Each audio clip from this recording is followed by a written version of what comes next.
मकाम अफसोस है, दिल खून के आंसू रोता है कि जब आप देखते हैं कि सोशल मीडिया के ऊपर किस तरह जहर उगला जाता है, किस तरह इन शहीदों को डिफेम करने की एक इंतहाई नापाक कोशिश की जाती है, और सरहद पार जो पाकिस्तान के दुश्मन हैं उनकी आवाज़ से आवाज़ मिलाकर पाकिस्तान के ख़िलाफ़ जहर उगला जाता है। सवात से सैकड़ों दहशतगर्दों को रहा किया गया और अफ़गानिस्तान से हज़ारों लोगों को कहा कि आप आएं और आके पाकिस्तान में रहें, और ये है वो बड़ी वजह कि दोबारा दहशतगर्दी ने पाकिस्तान में सर उठाया। बदकिस्मती से एक हुकूमत ने अपने दौर में झूठ की बुनियाद पर जहर घोला। खैबर पख्तूनख्वा और वफाकी हुकूमत में सर्द जंग जारी है।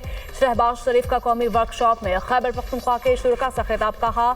सुहेल अफरीदी को फ़ोन करके मुबारकबाद दी, उसके बाद उन्होंने राब्ता नहीं किया। मुल्क उस वक्त तरक्की करेगा जब तमाम सूबे तरक्की करेंगे। खैबर पख्तूनख्वा में पायदार अमन का क़याम नागुज़ीर है। अफगानिस्तान से लोगों को लाकर बसाना फाश गलती थी। सवा से सैकड़ों दहशतगर्दों को किसने रिहा कराया? दहशतगर्दी बढ़ने की बड़ी वजह अफगानिस्तान से दहशतगर्दों को वापस लाना था। दुश्मनों के साथ आवाज़ मिलाकर पाकिस्तान के खिलाफ जहर उगला चाहता है। सबको मुत्तहिद होकर दहशतगर्दी का मुकाबला करना होगा। पाकिस्तान ने भारत के 7 जहाज गिराए। पाकिस्तान ने अपने दिफा में जवाबी कार्रवाई की। अफवाज पाकिस्तान ने दुश्मन को वो सबक सिखाया जो वो कयामत तक याद रखेगा। कराची के गुल प्लाजा में आग के शोले, 26 जिंदगियां निकल गए। 83 अफराद ताहाल लापता। मुतासरा प्लाजे में रेस्क्यू ऑपरेशन, 2 अतराफ से हैवी मशीनरी के जरिए मलबा उठाने का काम जारी। रेस्क्यू एहलकार मुतासरा इमारत के बेशतर हिस्सों में दाखिल। रेस्क्यू एहलकारों को धुएं और तपिश के बायस इमदादी कामों में दुश्वारी। प्लाजे की छत पर बनी पार्किंग से 32 गाड़ियां उतार ली गईं। गाड़ियों में कारें, मोटरसाइकिल और रिक्शा शामिल। गुल प्लाजा से मुतसिल बिल्डिंग के 2 पिलर टूट गए। इमारत का एक हिस्सा गिरने का खदशा। गुल प्लाजा की पहली मंजिल पर मौजूद मस्जिद में कुरान पाक महफूज रहे। मस्जिद में बिछाई गई दरियां और दीगर सामान को भी कुछ नहीं हुआ। रेस्क्यू एहलकार का कहना है कि मस्जिद के करीब और अंदर अब भी बहुत ज्यादा हीट है। अब तक मिलने वाली फायर फाइटर समेत 20 लाशों की शिनाख्त कर ली गई। दूसरी जानिब लापता अफराद के अहले खाना ने भी सैंपल जमा करवा दिए। पुलिस सर्जन डॉक्टर समिया कहती हैं कि लाशों की शिनाख्त DNA क्रॉस मैचिंग के जरिए की जाएगी।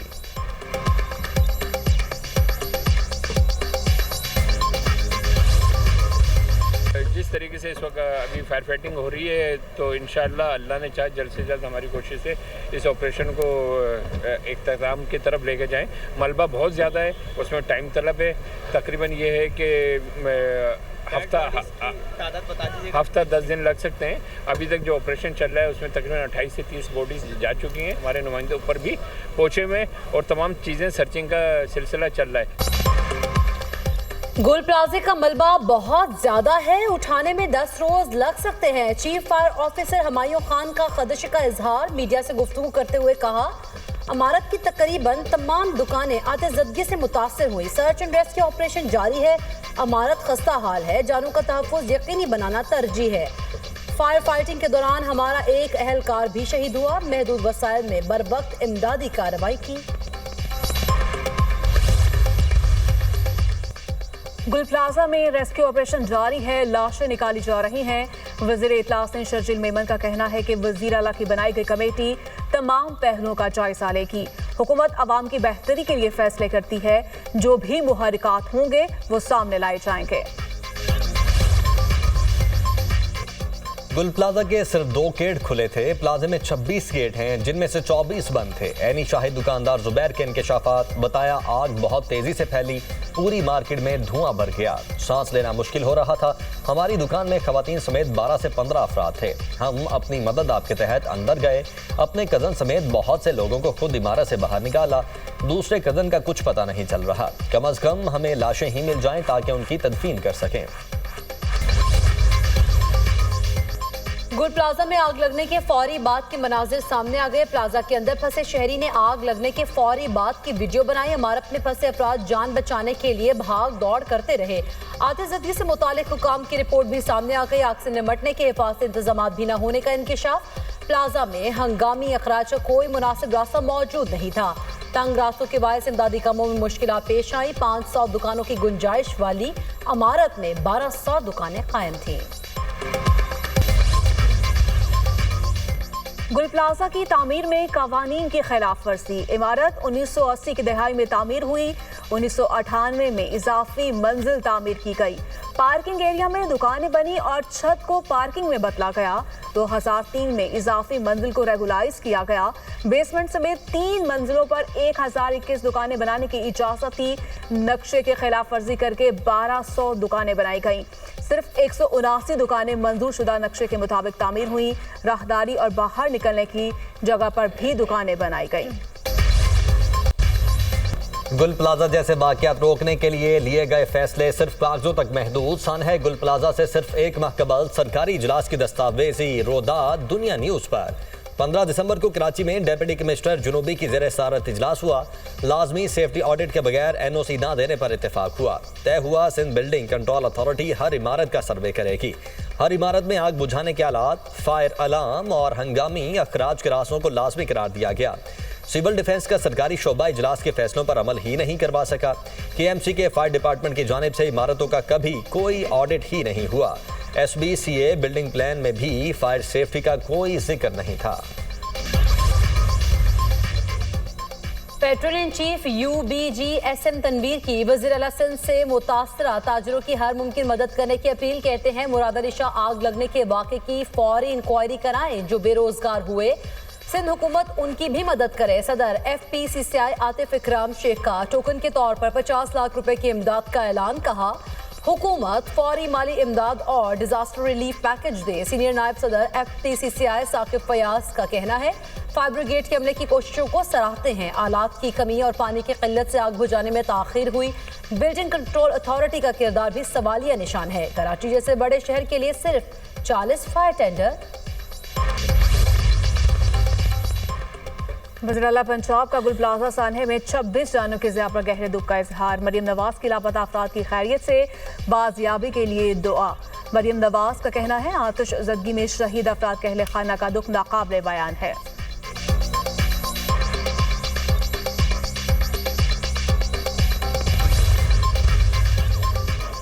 गुल प्लाजा हादसा इंतहाई अलमनाक है। कराची जैसे शहर में आग पर काबू पाने में नाकामी सवालिया निशान है। मुफ्ती तकी उस्मानी की तनकीद। कहा बर वक्त मदद क्यों ना पहुंच सकी, इसकी बेलाग तहकीक जरूरी है। चंद घंटों में कितनी जानें बेचारगी का शिकार होकर रुखसत हो गई। मुतवस्सित दर्जे के ताजरों के अरबों के नुकसान ने उन्हें गरीब बना दिया। जिन लोगों ने इंसानी जानें बचाने की खिदमत अंजाम दी वो काबिल सताइश हैं। गुल प्लाजा सान्हा पर शोबिज इंडस्ट्री भी उदास। फनकारों का वाक़े पर अफसोस का इजहार। अदाकारा हानिया आमिर ने वाक़े को महज हादसा करार देने से इनकार किया। बोली ये गफलत लापरवाही का नतीजा है। मुतासरीन को सिर्फ ताज़ियत नहीं बल्कि जवाब चाहिए। अदाकारा मिशी खान का अफसोसनाक वाक़े पर आला हुकाम से जवाबदही का मुतालबा। मायरा खान ने सवाल उठाया हादसे में होने वाली अमवात का खमियाजा कैसे पूरा किया जाएगा। नादिया हुसैन ने सोशल मीडिया पर कहा आखिर कब तक इंसानी जाने हुकूमती गफलत की भेंट चढ़ती रहेंगी। अदाकारा अंबर खान और सीनियर अदाकारों हिदायतकार एहतशामुद्दीन का हादसे पर दुख का इजहार। कोयटा के इलाके लियाकत बाजार में मोबाइल मार्केट में आतिशज़दगी। फायर ब्रिगेड की मुतादिद गाड़ियां आग बुझाने में मसरूफ। आग प्लाजा की 2 मंजिलों तक फैल गई। DC कोयटा महरुल्ला बादीनी और DGP DMA औरंगजेब मौके पर पहुंच गए। डिप्टी कमिश्नर के मुताबिक आग पर 70% काबू पा लिया गया। फायर ब्रिगेड ने फौरी रिस्पांस दिया। PDMA समेत 4 इदारे आग बुझाने के अमल में हिस्सा ले रहे हैं। फायर ब्रिगेड के मुताबिक आग शॉर्ट सर्किट के बायस लगी। वज़ीर आज़म शहबाज शरीफ वर्ल्ड इकनॉमिक फोरम की सालाना कॉन्फ्रेंस में शिरकत के लिए स्विट्ज़रलैंड चले गए। नायब वज़ीर आज़म इसाक डार, वज़ीर इक़्तिसादी उमूर आहद चीमा, वज़ीर इत्तलात अता तारड़, मुआवने खुसूसी तारिक फातमी और दीगर सीनियर हुकाम भी हमराह। वज़ीर आज़म के दौरे के दौरान अहम सिफारती और इक़्तिसादी मसरूफियात होंगी। मुख्तलिफ सरबराहान मुमलिकत और हुकूमत और बैनुल अक़वामी तंजीमों के कायदीन से 2 तरफ़ा मुलाकातें करेंगे। नायब वज़ीर आज़म इसहाक डार का सऊदी वज़ीर ख़ारिजा फैसल बिन फरहान से टेलीफोनिक रब्ता दो तरफ़ा ताल्लुकात को मज़ीद वसी करने और खित्ते की मौजूदा सूरत हाल पर गुफ्तगू। दोनों रहनुमाओं का टर्स में वर्ल्ड इकनॉमिक फोरम के मौके पर मुलाकात पर इत्तफाक। इसहाक डार की मिस्री हमद साहब डॉक्टर बद्र अब्दुल आतिक से भी टेलीफोनिक रब्ता, खित्ते की मौजूदा पेशरफ, दो तरफ़ा और कसीरुल जहती उमूर पर गुफ्तगू। दोनों रहनुमाओं का मुसलसल बातचीत और ताबुन की अहमियत पर जोर। वज़ीर ख़ारिजा का इंडोनेशियन हम मनसब से भी रब्ता, बामी दिलचस्पी के उमूर, खित्ते की पेशरफ पर तबादला ख्याल। वज़ीर ख़ारिजा इसहाक डार की बरतानवी हाई कमिश्नर जेन मैरियट से मुलाकात, दो तरफ़ा ताल्लुकात को मजबूत बनाने पर तवज्जो मरकूज़। फ़रीक़ैन पाकिस्तान और बरतानिया के दरमियान मुतवत्तर तबादलों का सराहा। खित्ते समेत आलमी मंजरनामे पर तबादला ख्याल भी किया गया। पाकिस्तान स्टॉक एक्सचेंज का एक और रिकॉर्ड। ट्रेडिंग के दौरान इंडेक्स 1,88,709 पॉइंट की बुलंद तरीन सतह को छू गया। 100 इंडेक्स में 948 पॉइंट्स तक का इजाफा रिकॉर्ड।